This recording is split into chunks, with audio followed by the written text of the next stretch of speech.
In the workshop this week, I want to talk about my biggest problem with Festool, and then I'm going to have a go at repairing my Festool shop vac. They're kind of related. It's coming up next. And welcome back, or welcome if you're new here. If you are new here on this channel, I'm Peter Millard, and on this channel I do little bits of practical woodworking, little bit of hints and tips and advice, and a few tool reviews and that kind of thing.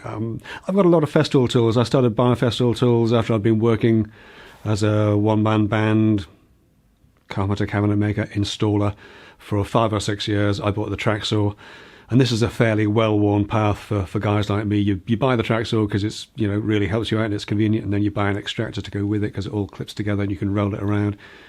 And then before you know it, you're looking at sanders because it's all part of the system. And then, fast forward a few years, you've got a whole ton of gear on wheels that you can roll around in and out of people's houses, and makes life easy for you. Generally speaking, I find them to be good tools. They're a bit expensive, but they last a long time. I'm not trying to convince you to buy Festool tools. You should buy whatever you want with your own money, as will I. But of course, better still, you can buy whatever you want with somebody else's money. If you manage to pull that trick off, then you're doing very well indeed.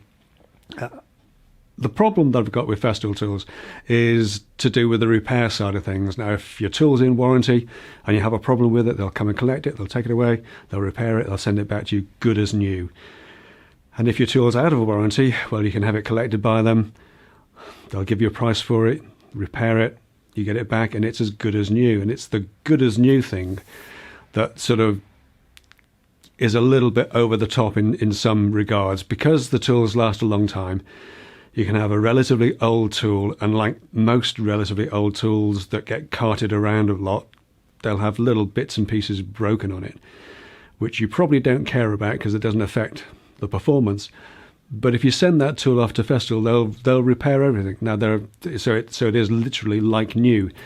Now, there are some sound business reasoning behind that, but as a consumer with, for example, a 14-year-old CTL 22 shop vacuum that I've been having a few niggles with, and if you're a Patreon supporter, you'll know part of the stories already, and of course if you're a Patreon supporter, thank you very much for your support.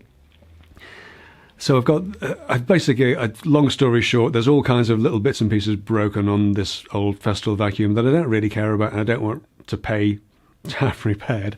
So I thought I'd have a crack at repairing it myself, and this is how we got on. So,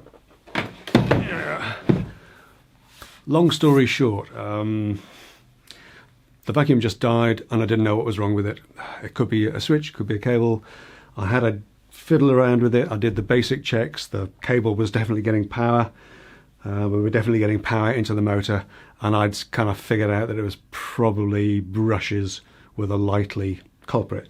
So I thought, 14-year-old vacuum doesn't owe me anything. Why not have a little rootle around inside of it and see if we can establish that that's the problem? And fair enough, when I got in there and pulled the brushes out, they were absolutely shot. Well worn, 14 years worth of wear on them, but Festool brushes have this little pin that pokes out to stop them wearing away anymore and prevents damage to the motor.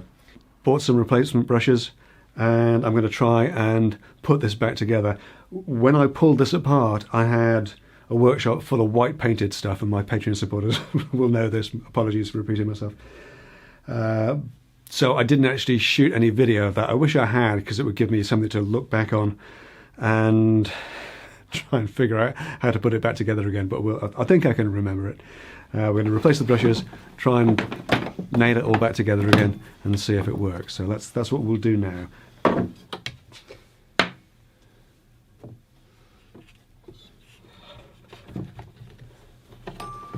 So I've prized the motor out of its housing and taken the old brushes off, obviously. The motor itself is in pretty good shape. Bearings are excellent, it's all running very smoothly. So we'll pop the new brushes in.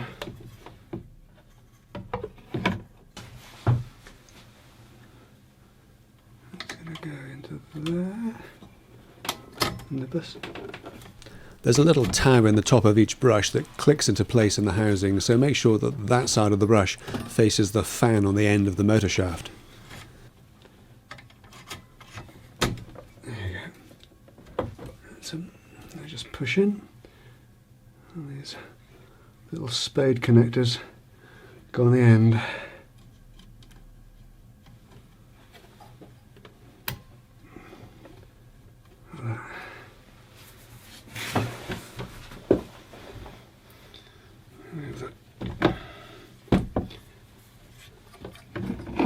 Same on the other side.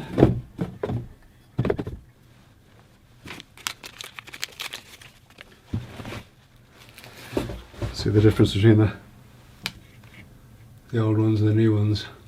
Lots more carbon on the new ones, as you'd hope.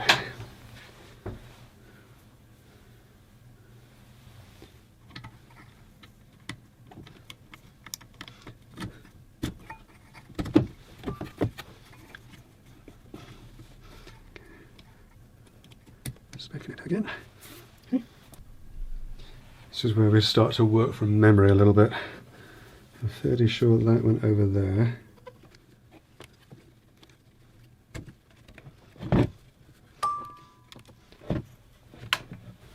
Just clips into place. Yeah. And then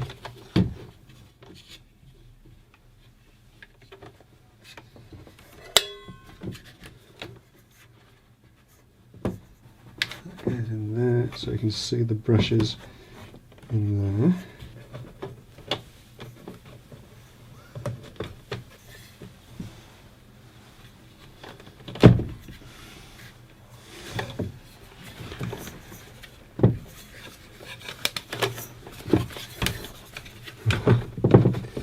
There we go. That makes more sense, doesn't it? Okay.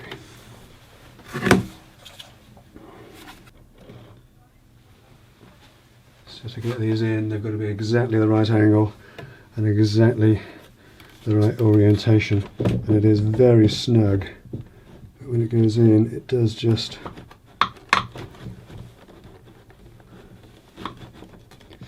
slot home.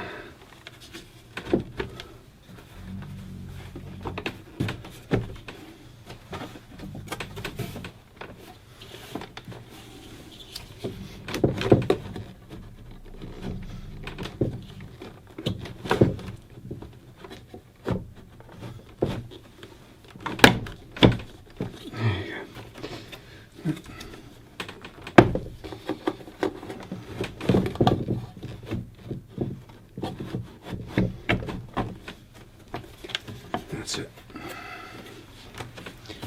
Then we can just tidy up these wires into the little holder here. Keep them out of the way. With the motor mounted in place, I can fit the cover. This just screws on with 4 Torx head screws.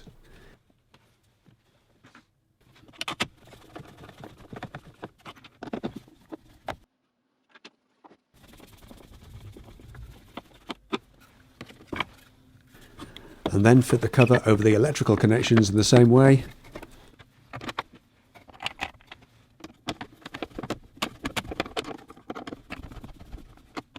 And with that complete, I can give the tub a bit of a clean out.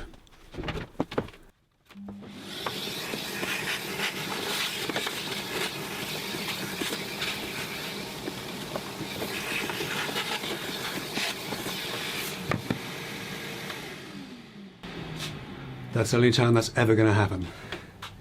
So, let's look. Then it's just a question of reattaching the upper body to the tub. The hinges just slide on, and you need to move the retaining clip aside for the lid to close properly. Like that. So, one of those moments of truth, isn't it? I need a hose with that end on it, but I haven't got one, have I?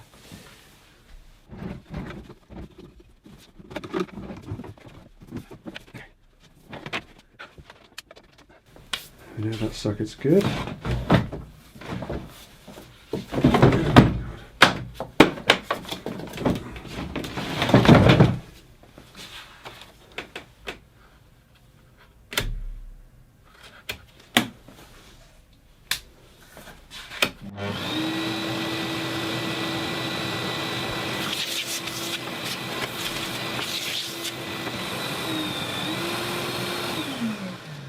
Well, that sucks.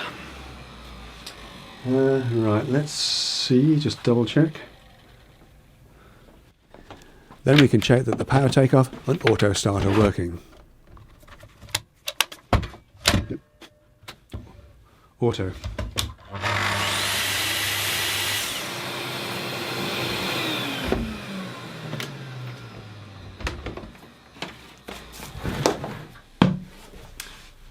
And that was that, the venerable little Festool shop vacuum. Lives under my bench here, has done for 10 or 11 years. Resurrected with nothing more sophisticated than the cheap set of brushes. I really miss this. I mean, the little, whatever it was, the little MIDI that I had that one from new. That's a similar sort of age, 11 or 12 years old. And it's stepped up just fine, but this one has a bit more capacity and has a bit more suckage, a bit more oomph as well. I bought this used, it was 3 years old, I think, so I've had it for about 11 years. And it's just sat under the bench there and done a sterling job, so it was a real loss when it stopped working. So yeah, really nice to get it back up and running, especially so cheaply. I don't know what Festool would have charged to fix this, but I'm glad I've done it myself. And it just goes to show I'm not at all mechanically minded, but if you've got one of these or something similar that stopped working, have a poke about. See if it's something obvious and likely, because as soon as I made the few basic checks on this, made sure it was getting power, that sort of thing, when the penny dropped as to what it was would probably be, it was brushes, well, that was obvious because I've kind of been here before. Anyway, that's it for this week. I might, as it's Christmas and everything, I might give it a quick wipe over with a damp cloth even. But yes, it is Christmas. This is going to be my last video before Christmas. Whatever you're doing, whoever you're doing it with over Christmas, have a fantastic time. I'll have an end of the year sort of roundup video out between Christmas and New Year. But that's it for this video. Thank you so much for watching. Thank you always to my Patreon supporters whose contributions to the channel really do help me to keep the lights on here. And you can support the channel at patreon.com/10minute workshop. Thank you again to everybody for watching. I'll see you next time. Take care.